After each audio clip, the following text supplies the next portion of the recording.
இந்திய தேசத்தின் காவலரே, இயேசுவின் சீடரே, தோமையாரே, உந்தன் வழியில் இயேசுவை காண வரம் எமக்கருள்வீரே. ஒரு 2-3 லைன் கொஞ்சம் வேற மாதிரி ட்ரை பண்ணலாம்.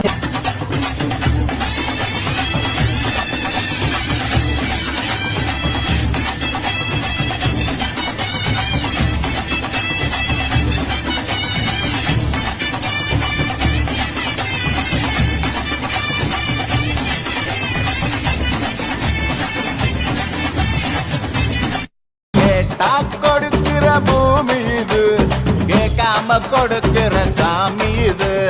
கேட்டா கொடுக்கிற பூமி இது, கேட்காம கொடுக்கிற சாமி இது.